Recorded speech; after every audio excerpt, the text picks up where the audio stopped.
En el corazón palpitante y caótico de Iztapalapa, un distrito obrero en la inmensidad de la Ciudad de México, se erigía un monumento al olvido y al redescubrimiento. El mercado de electrónicos, El Laberinto. No era un simple mercado, sino un ecosistema, un organismo vivo con venas de cables enmarañados y un corazón que latía al ritmo de soldaduras y tornillos.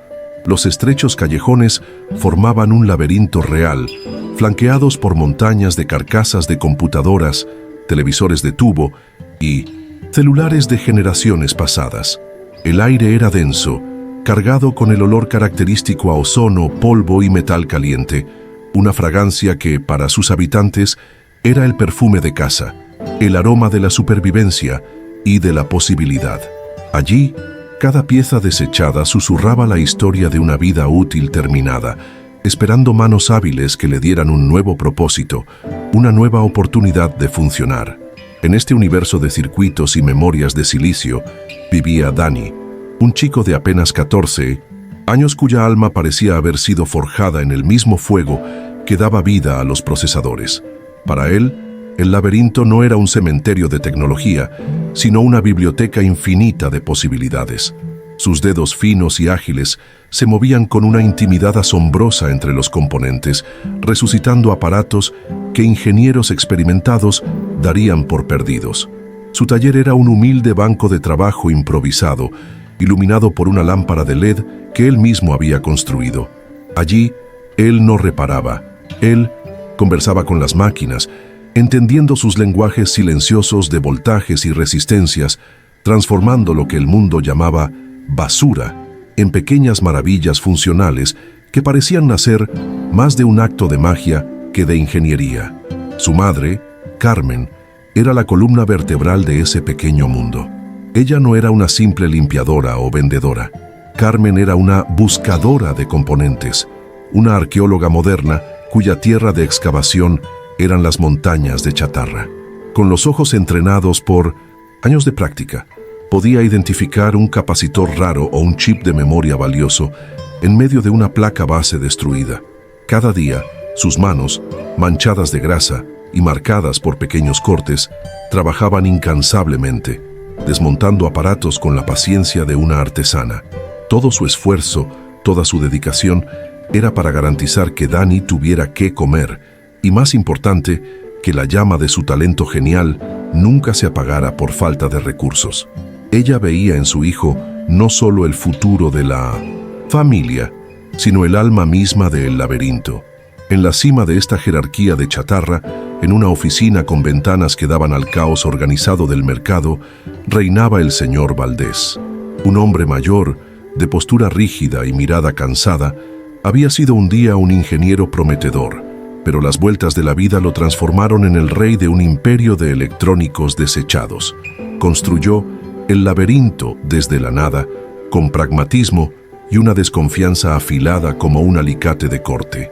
Valdés conocía cada centímetro de aquel lugar, cada vendedor, cada secreto. Sin embargo, con el paso de los años, el peso de su imperio lo volvió cínico. Veía el mercado menos como una comunidad y más como un activo complejo y problemático, un legado ruidoso del cual secretamente comenzaba a cansarse. El contraste entre los mundos de Dani y Valdés era tan marcado como el de un microchip y una viga de concreto. Dani vivía a nivel del suelo, inmerso en el polvo y la esencia del mercado, sus manos en contacto, directo con la materia prima de los sueños y de la necesidad. Su riqueza era el conocimiento, su moneda era el ingenio. Valdés, por otro lado, observaba todo desde su torre de cristal y metal, distante del olor y del tacto, lidiando con hojas de cálculo, permisos y el gran dolor de cabeza que era administrar aquel monstruo que él mismo había creado.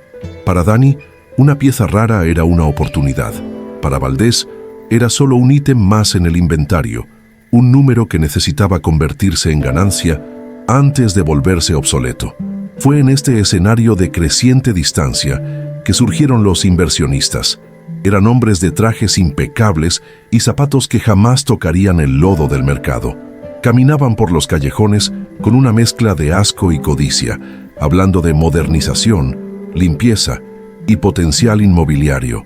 Sus palabras eran suaves y pulidas, pero sus ojos eran fríos, calculadores, viendo a través de las personas y de los puestos, vislumbrando solo el valor del terreno bajo sus pies. Prometían a Valdés un futuro limpio, un legado de prestigio, apartamentos de lujo donde hoy se apilaba la chatarra.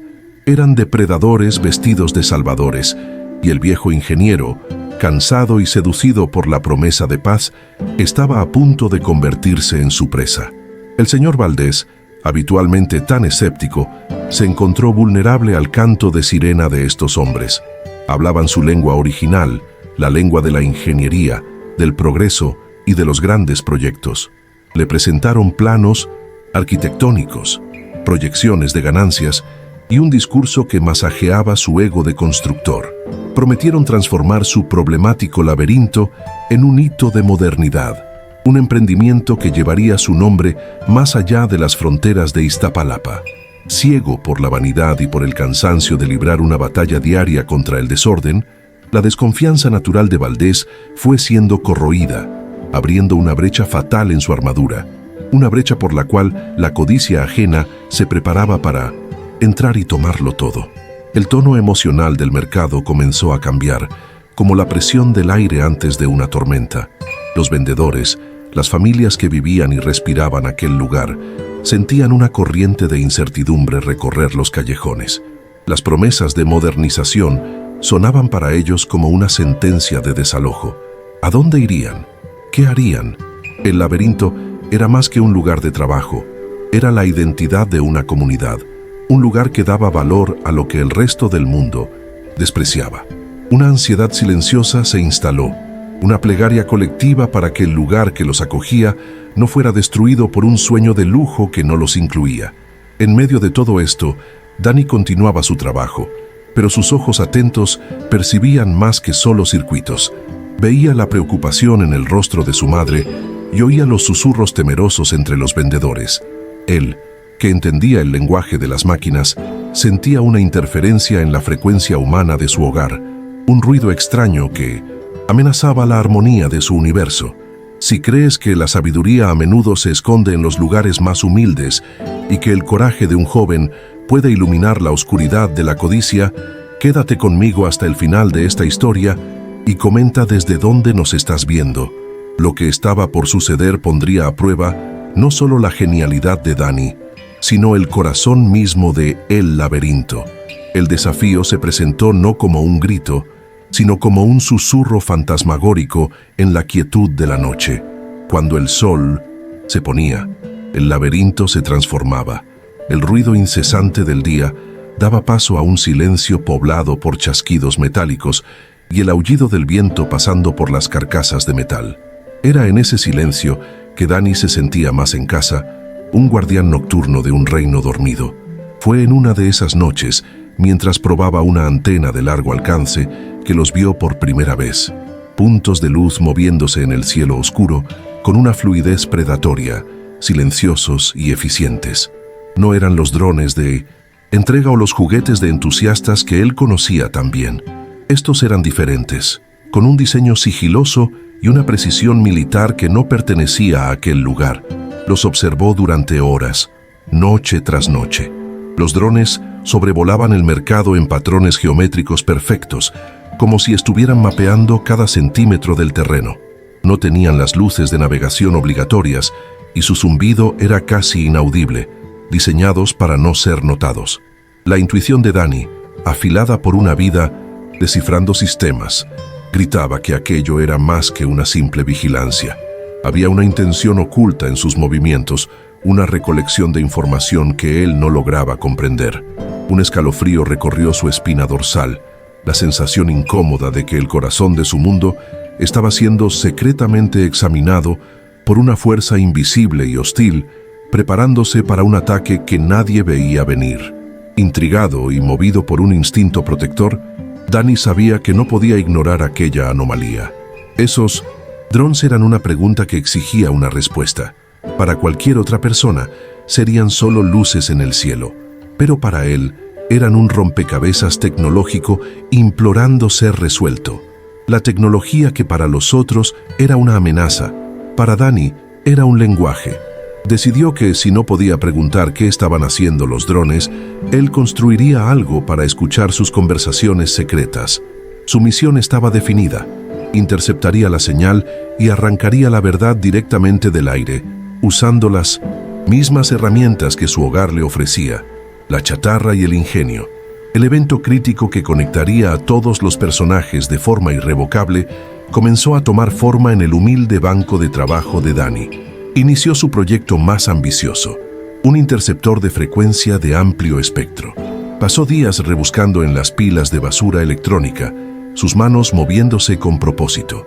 Encontró el plato de una antigua antena parabólica para que fuera el foco, un procesador de señal de un decodificador de TV por cable obsoleto para que fuera el cerebro, y el amplificador de una vieja radio de aficionado para que fuera el corazón del aparato.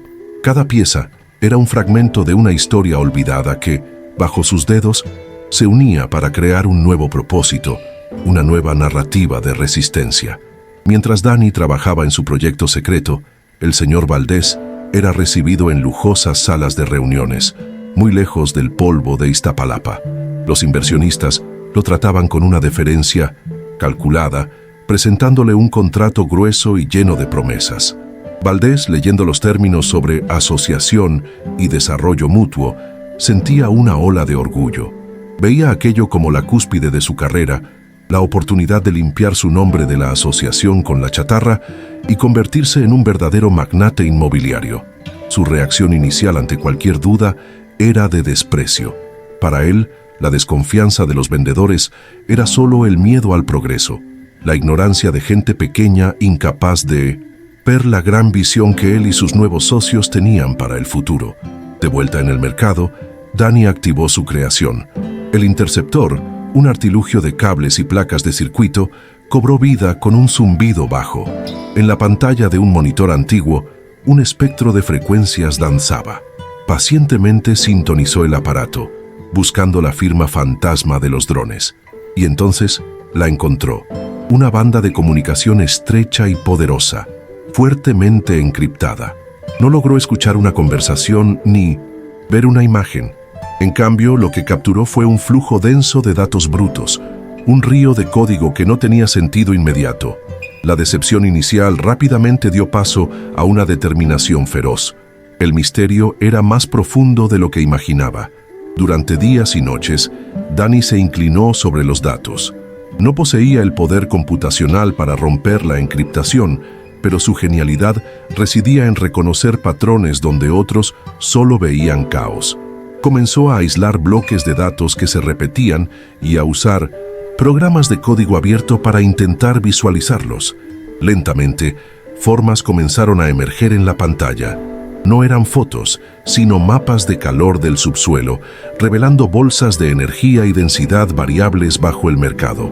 Eran como radiografías de la Tierra, mostrando algo escondido profundamente bajo sus pies, algo que emitía una firma extraña e inexplicable.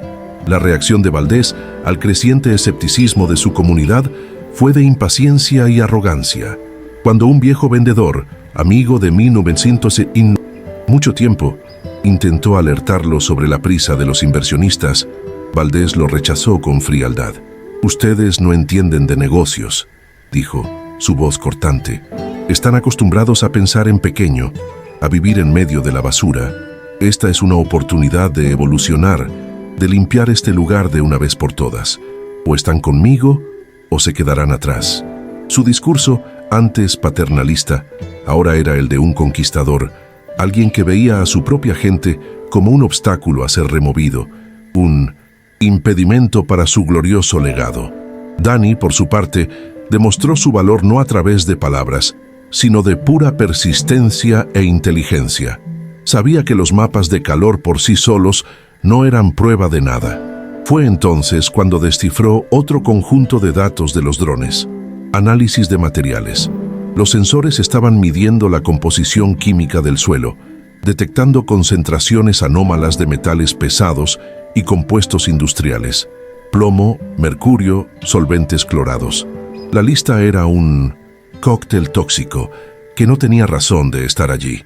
El rompecabezas se estaba volviendo más sombrío, y la imagen que se formaba no era la de un proyecto de construcción, sino la de la escena de un crimen ambiental. El conflicto comenzó a desarrollarse en dos frentes paralelos. En la superficie, Valdés se alejaba cada vez más de su gente, seducido por la promesa de riqueza y prestigio, firmando documentos preliminares y participando en eventos de prensa. En el subsuelo, tanto literal como figurativamente, Dani descendía cada vez más profundo en la verdad oculta, conectando los puntos entre los datos de los drones y la historia olvidada de aquel pedazo de tierra. Uno estaba siendo deliberadamente engañado con una mentira brillante, mientras que el otro luchaba por descifrar una verdad terrible y encriptada, en una carrera desesperada contra el tiempo. La frustración de Dani alcanzó su punto máximo. Tenía las piezas de un rompecabezas aterrador, pero le faltaba la imagen de la caja para saber cómo encajaba todo. ¿Por qué alguien estaría mapeando residuos tóxicos para construir apartamentos de lujo? La lógica no cuadraba. Fue entonces cuando su madre, Carmen, al verlo exhausto y desanimado, le contó historias antiguas sobre cómo la Iztapalapa de los años 70 era una zona industrial remota, un lugar donde las fábricas de la ciudad vertían lo que no querían. La semilla de una idea peligrosa fue plantada en la mente del chico. La respuesta no estaba en el futuro, sino en el pasado. El punto de inflexión en la investigación de Dani lo llevó lejos de su zona de confort. Fue a la Biblioteca Pública Central, un lugar silencioso y organizado que contrastaba violentamente con el caos del laberinto. Con la ayuda de una bibliotecaria anciana y amable, se sumergió en los archivos municipales, buscando planos y registros de zonificación de décadas pasadas. Sus manos, acostumbradas a la textura de plástico y metal, ahora hojeaban papel amarillento y frágil, cada página oliendo a polvo y tiempo. Estaba cazando un fantasma, una decisión burocrática tomada incluso antes de que él naciera. Y entonces lo encontró.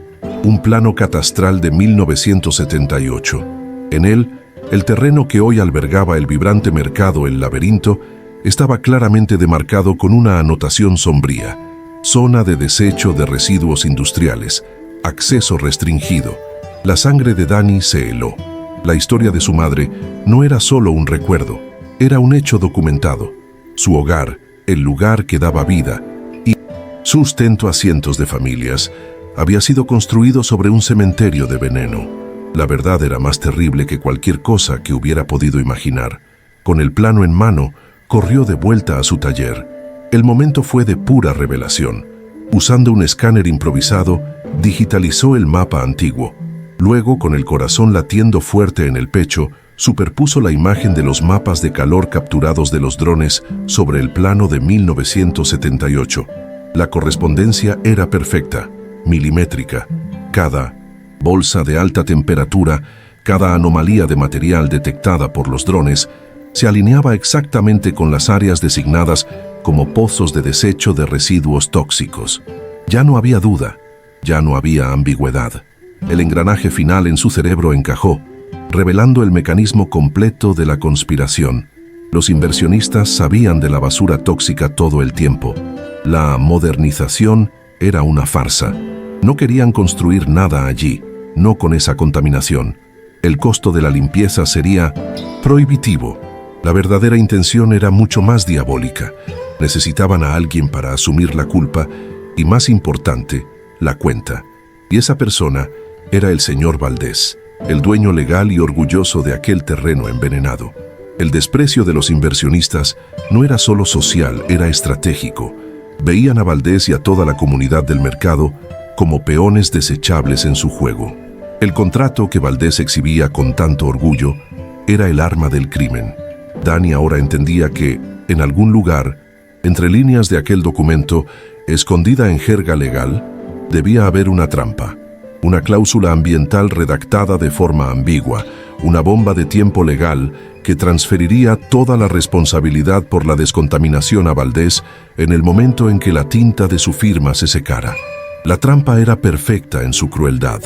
Tan pronto como se firmara el contrato, los inversionistas descubrirían la contaminación, probablemente filtrando la información a la prensa y a las agencias ambientales.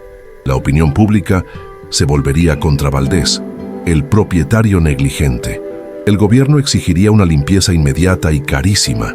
Valdés sería llevado a la bancarrota total, perdiendo no solo el mercado, sino toda su fortuna. Y los inversionistas, libres de cualquier responsabilidad, podrían entonces adquirir el terreno ahora limpio a costa de Valdés por una fracción de su valor real. El desarrollo del conflicto alcanzó su punto culminante. Dani estaba aislado con una verdad tan monstruosa que parecía ficción. ¿Cómo podría él, un chico de 14 años, convencer a Valdés, un hombre que ahora lo veía con desdén, de que su sueño era en realidad su peor pesadilla? Las palabras no serían suficientes. Necesitaba una prueba irrefutable, una que fuera tan visual y tecnológica como la propia conspiración. La ceremonia de firma del contrato, anunciada con gran fanfarria para dentro de 2 días, sería el escenario de la ejecución de Valdés y de todo el mercado. La presión sobre Valdés para firmar el acuerdo final se volvió inmensa. Los inversionistas organizaron un gran evento público en el centro del mercado, invitando a la prensa y a políticos locales. Debía ser una celebración, el punto de partida del nuevo Iztapalapa. Para Valdés, era la oportunidad de presentarse como un visionario. Para los inversionistas, era la etapa final de su plan, la humillación pública que sellaría el destino de su víctima. Se burlaron sutilmente de Valdés, tratándolo como un viejo ingenuo que tuvo suerte, y él, ciego por la ambición, no percibió la mofa en sus sonrisas. Dani sintió el peso del mundo sobre sus hombros.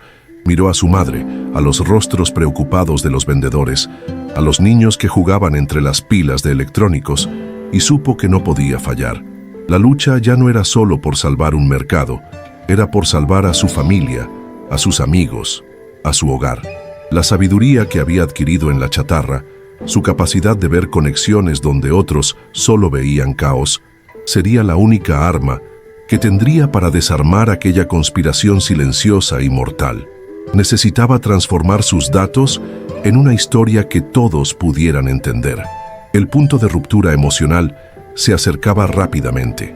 Valdés, en su última caminata por el mercado antes del evento, ignoró las súplicas de sus antiguos compañeros.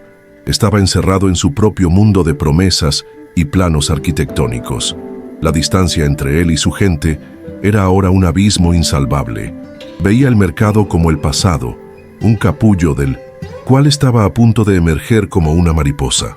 No sabía que en realidad estaba caminando de buen grado hacia la telaraña, listo para ser consumido. Dani sabía que una simple acusación sería descartada como fantasía de niño. Gritar sobre basura tóxica y cláusulas contractuales no funcionaría. La gente, y especialmente Valdés, necesitaba ver. No solo creer, sino ver con sus propios ojos. Y la oportunidad perfecta para ello estaba justo frente a él. El gran proyector que los inversionistas habían instalado en el escenario para la ceremonia.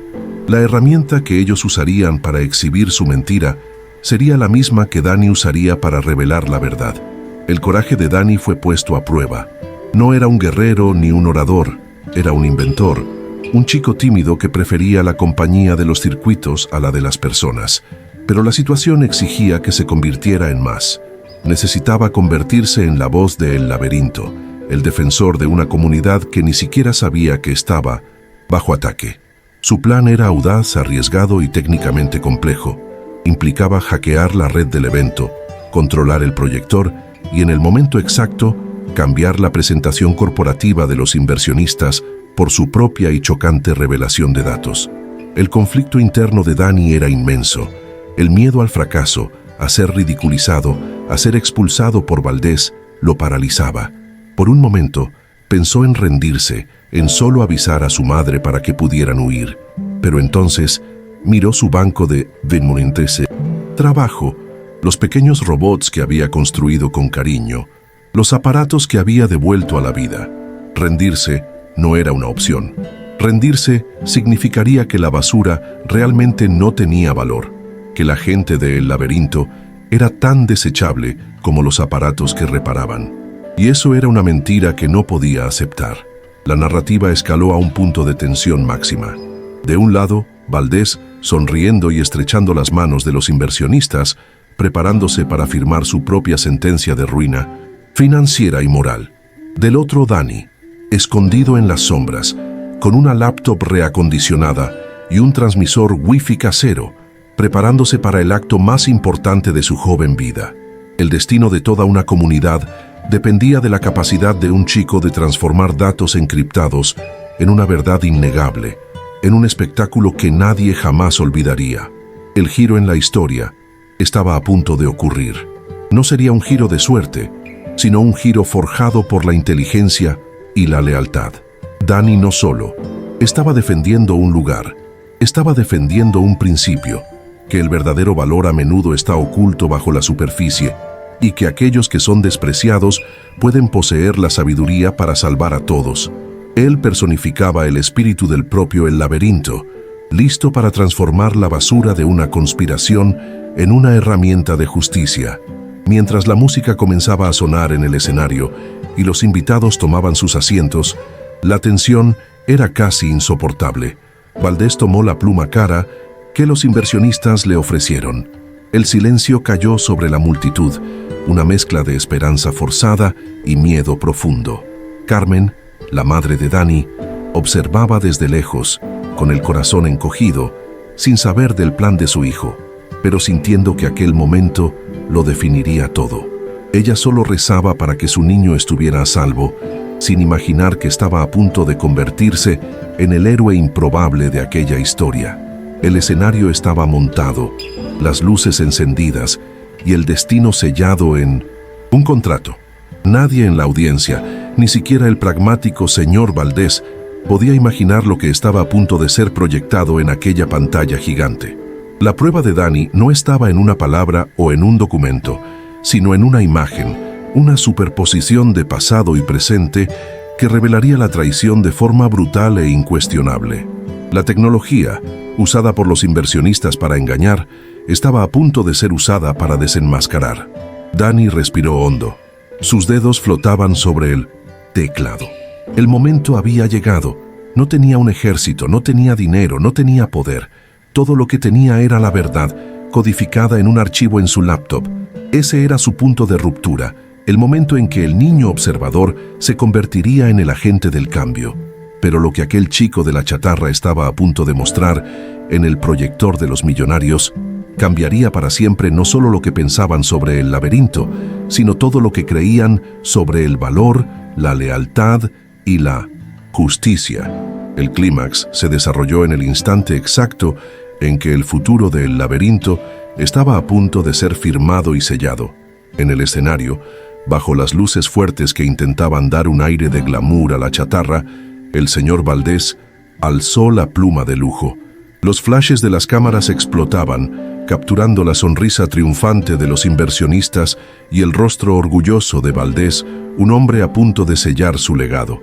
En la multitud, un silencio tenso flotaba, la respiración colectiva de una comunidad atrapada entre la esperanza reacia y un miedo primordial.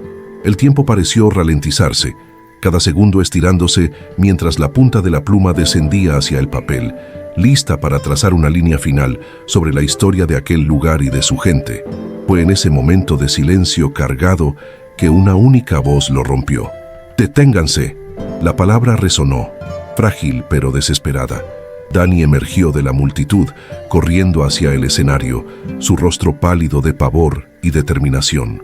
No, era un héroe imponente, sino un chico delgado y jadeante, con los ojos fijos en Valdés implorando con todo su ser. La seguridad de los inversionistas, hombres grandes e impasibles, se movió de inmediato para interceptarlo, formando una barrera entre el niño y el poder. La ceremonia, tan cuidadosamente orquestada, había sido profanada por un elemento imprevisto: la verdad. La reacción inicial fue de puro desprecio. El inversionista principal sonrió con condescendencia, como si la interrupción fuera un entretenimiento bizarro. El señor Valdés, por su parte, sintió que la sangre le subía al rostro. La vergüenza pública, La humillación de que uno de los suyos actuara de esa manera frente a gente importante transformó su expresión en una máscara de furia. «Saquen a este chico de aquí», ordenó, su voz resonando con una autoridad fría e implacable. Para él, Danny era la personificación del desorden y del atraso que estaba tan ansioso por borrar de su vida, una última afrenta del pasado, a su brillante futuro. «Es una trampa. El contrato es una trampa», gritó Danny, mientras los guardias de seguridad lo agarraban por los brazos. Sus palabras, sin embargo, contenían una urgencia tan genuina que por una fracción de segundo, Valdés vaciló. La pluma se detuvo a 1 milímetro del papel. En ese breve momento de duda, la semilla de su antigua desconfianza brotó de nuevo, pero antes de que pudiera procesar la advertencia, el inversionista a su lado se rió a carcajadas. «¿Qué imaginación tan fértil tienen los niños por aquí? ¿No es así, señor Valdés?» La burla rompió el encanto, y Valdés, avergonzado de su propia vacilación, estaba a punto de dar la orden final para sacar a Danny a la fuerza. Pero en esa fracción de segundo que su vacilación compró, Danny actuó. Con las manos siendo sujetadas, usó el pulgar libre para presionar la tecla Enter en su pequeña laptop, que sostenía firmemente contra el pecho. Fue un clic casi inaudible, pero que desencadenó un terremoto digital. En la pantalla gigante detrás del escenario, el logotipo reluciente del consorcio de inversionistas parpadeó y desapareció, sumiendo el escenario en una oscuridad momentánea. Un murmullo de confusión recorrió a la multitud. Los técnicos del evento miraron sus equipos, aturdidos, sin entender el fallo. Entonces, una nueva imagen surgió de la negrura, llenando la pantalla. Era la prueba de Danny. No mostró un texto ni una acusación. En su lugar, proyectó los datos puros. La primera imagen era el mapa de calor de los drones, una visualización de datos elegante y de alta tecnología. Colores vibrantes de rojo y amarillo pulsaban en bolsas bajo el plano del mercado. Nadie entendía lo que significaba, pero era hipnótico y siniestro. Los rostros de los inversionistas cambiaron instantáneamente. La sonrisa presuntuosa fue reemplazada por una contracción de pánico mal disimulado. Reconocieron esos datos y sabían lo que vendría a continuación. Antes de que pudieran gritar que cortaran la energía, Danny activó la segunda capa de su revelación. Superpuesta a la moderna imagen de los drones, una segunda imagen, fantasmagórica y amarillenta, se materializó. Era el plano antiguo del barrio, rescatado de los archivos polvorientos de la biblioteca. Las líneas frágiles del pasado se extendieron sobre la imagen del presente, y en ella, las palabras que sellarían el destino de los conspiradores aparecieron en letras mayúsculas, digitalmente restauradas para una claridad impactante. Zona de desecho de residuos industriales. El rompecabezas estaba expuesto para que todos lo vieran. El momento del giro intenso llegó con la fusión final de las dos imágenes. Las bolsas rojas y calientes de los datos de los drones, que indicaban los depósitos de basura tóxica, se alinearon con una precisión aterradora con las áreas marcadas como pozos de desecho en el plano antiguo. La superposición era irrefutable. No era una teoría, era una fotografía de la verdad. La imagen en la pantalla era una radiografía de la codicia, mostrando el veneno escondido bajo sus pies. Un grito de horror escapó de alguien en la primera fila. El murmullo de la multitud se transformó en un rugido de conmoción e indignación. No solo estaban en un mercado, estaban viviendo y trabajando sobre una bomba de tiempo ambiental. El shock llevó al señor Valdés a una transformación emocional instantánea y brutal. Sus ojos se abrieron de par en par, fijos en la pantalla. La arrogancia, la ambición, el orgullo, todo se desintegró, reemplazado por una ola helada de comprensión. La verdad lo golpeó no como un argumento, sino como una violencia física. Vio la verdad de la cláusula ambiental, la verdad de la bancarrota planeada, la verdad del desprecio que aquellos hombres sentían por él. No era un socio, era el chivo expiatorio. Miró el rostro pálido y sudoroso del inversionista a su lado y por primera vez vio no a un colega, sino a un verdugo sonriente. La pluma de lujo se deslizó de sus dedos temblorosos. Cayó sobre la mesa con un clic agudo. Un sonido pequeño que resonó por el micrófono con la fuerza de un disparo, anunciando el fin de la farsa. El silencio que siguió fue absoluto. Valdés, el exingeniero pragmático que creía en datos y lógica, estaba frente a la prueba más lógica y aterradora de su vida. Su mirada viajó de la pantalla a los rostros culpables de los inversionistas y finalmente se posó en Dani, el chico al que había despreciado. En sus ojos ya no había ira, solo el reconocimiento aturdido de que aquel niño fantasioso acababa de salvarle la vida, el honor y el alma. Humillados y expuestos, los inversionistas intentaron desesperadamente salvar la situación. El líder tartamudeó en el micrófono, hablando de sabotaje industrial, de datos falsificados, de una broma de mal gusto. Pero sus palabras eran vacías, ahogadas por la evidencia monumental proyectada detrás de él. La prensa, que había venido a cubrir una asociación de negocios, ahora tenía una historia mucho más grande. Un escándalo de conspiración y riesgo ambiental. Las cámaras se giraron de los inversionistas a la pantalla y luego al rostro lívido de Valdés, registrando cada segundo de aquella implosión pública. La carga moral de aquel momento era inmensa.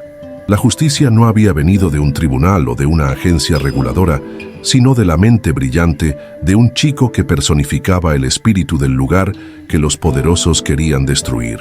El ingenio nacido de la chatarra había derrotado a Minotsin, la codicia nacida en las oficinas de lujo.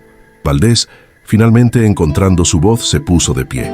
Su postura ya no era la de un empresario orgulloso, sino la de un líder traicionado, defendiendo a su gente. Apuntó un dedo tembloroso hacia los inversionistas y su voz, ahora llena de una furia justa, tronó. «El acuerdo está cancelado», declaró. «Salgan de mi mercado, ahora». En la confusión que siguió, los inversionistas, con sus trajes caros ahora arrugados, huyeron del escenario bajo una lluvia de preguntas de la prensa y las miradas de desprecio de la comunidad. Su salida apresurada y vergonzosa fue la imagen final de una arrogancia destrozada. La multitud, antes paralizada por el shock, explotó en un zumbido de conversaciones urgentes, una mezcla de miedo por la revelación del veneno bajo sus pies y un sentimiento abrumador de alivio y victoria. En medio del caos, el señor Valdés permaneció inmóvil por un largo momento. El peso de su casi traición y de su salvación milagrosa, cayendo sobre él, ya no era el rey de un imperio, sino un hombre humillado, confrontado con la fragilidad de su propio juicio. La redención del poderoso comenzó con un único paso. Ignorando a los reporteros que lo rodeaban, Valdés bajó del escenario y caminó hacia Dani, que ahora estaba en los brazos de su madre, Carmen. La multitud se abrió paso, un pasillo de silencio formándose a su paso. Cada paso era pesado, una peregrinación desde su torre de orgullo de vuelta al suelo del mercado que había olvidado cómo amar. Se detuvo frente al chico y su madre. Ya no había superioridad en su postura, solo la vulnerabilidad de un hombre mayor que se había asomado al abismo y había sido rescatado por la mano más improbable, la de un niño al que había desechado. Con la voz entrecortada, despojada de toda su autoridad anterior, Valdés miró a los ojos de Dani. Yo estaba ciego», dijo, las palabras luchando por salir.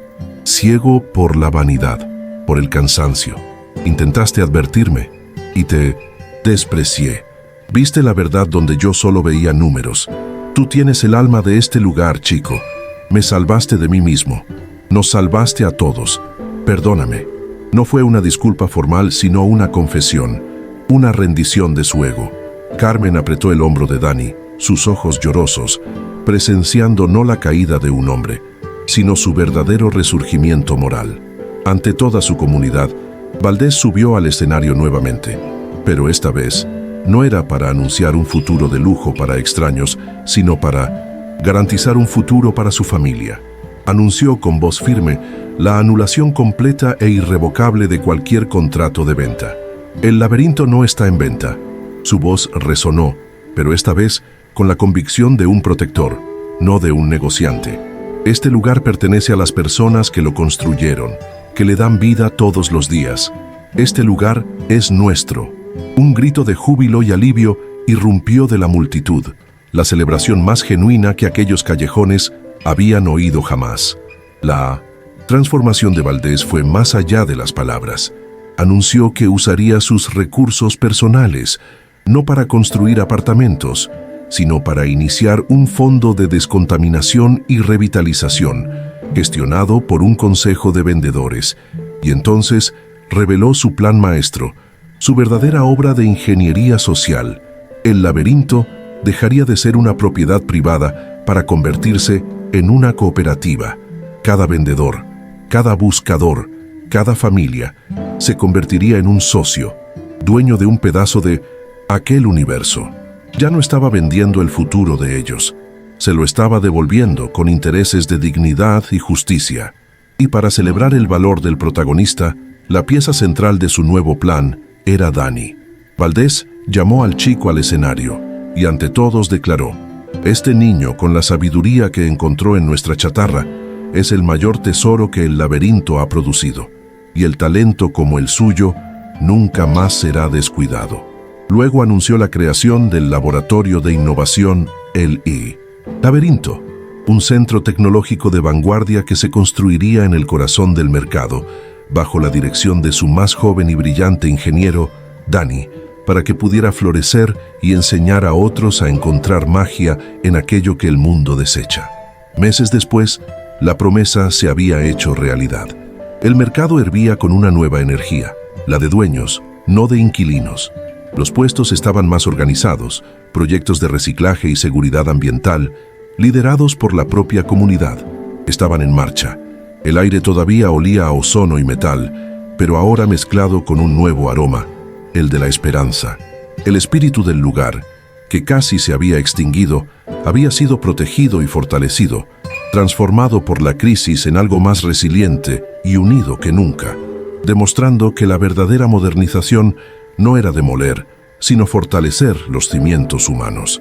La imagen final de la historia es la de Dani, ya no escondido en un banco de trabajo oscuro, sino en su nuevo laboratorio, acristalado, con equipos modernos junto a sus creaciones de chatarra.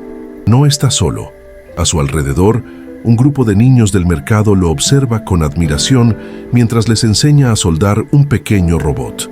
Afuera, Valdés, ahora con una sonrisa genuina y serena, conversa con Carmen, no como jefe y empleada, sino como socios en el futuro de la comunidad.